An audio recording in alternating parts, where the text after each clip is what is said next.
YSR Congress party అధినేత మాజీ ముఖ్యమంత్రి వైఎస్ జగన్ వ్యక్తిగత భద్రతపై టీడీపీ కూటమి ప్రభుత్వం అనుసరిస్తున్న తీరు, ఆయనపై చేస్తున్న ప్రచారం గర్హనీయమని మాజీ మంత్రి అంబటి రాంబాబు మండిపడ్డారు. జగన్ కి ఏదైనా అనుకోనిది జరిగితే అందుకు కూటమి ప్రభుత్వానికి పూర్తి బాధ్యత అని ఆయన తేల్చెప్పారు.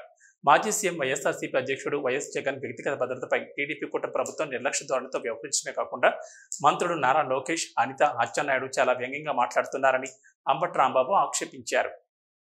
నాగరాజు అనేటువంటి ఒక వైసీపీ కార్యకర్తని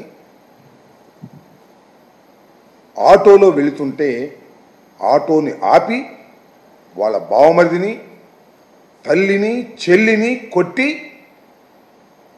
దారుణంగా ఈడ్చుకు వెళ్ళి స్కార్పియోలో ఎత్తుకుపోయారు. ఇది జరిగింది ఎక్కడో కాదు, ఆంధ్రప్రదేశ్లో వినుకొండలో వెల్లటూరు రోడ్డులో జరిగినటువంటి సంఘటన. ఎంత దురదృష్టకరమైన సంఘటనలు జరుగుతున్నాయో నేను ప్రత్యేకంగా చెప్పాల్సిన అవసరం లేదు.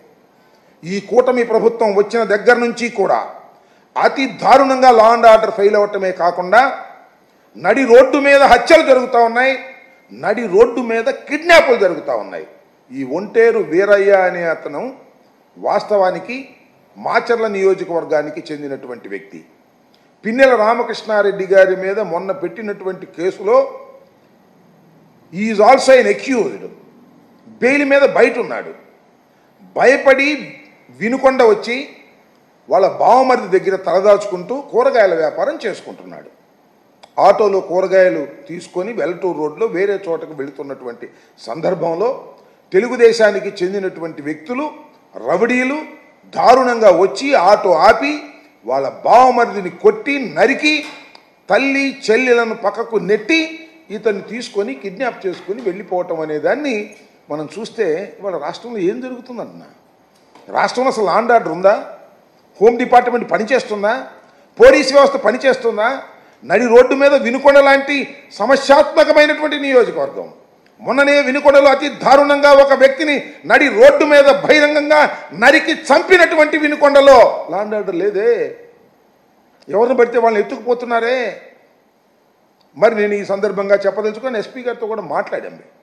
ఆయన కూడా మేము వీఆర్ గోయింగ్ టు యాక్షన్ అండి, మా టీమ్స్ రీచ్ అవుతున్నాయి, మేము యాక్షన్ తీసుకుంటామని ఆయన చెప్పారు.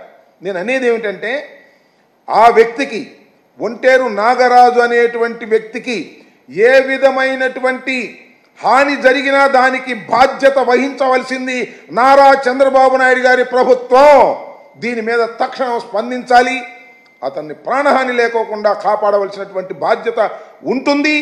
ఆయన ఒక కేసులో ముందే అయితే అవ్వచ్చు, అది చట్టపరంగా జరగవలసినటువంటి అంశం. ఆయన బెయిల్ మీద బయట ఉన్నాడు.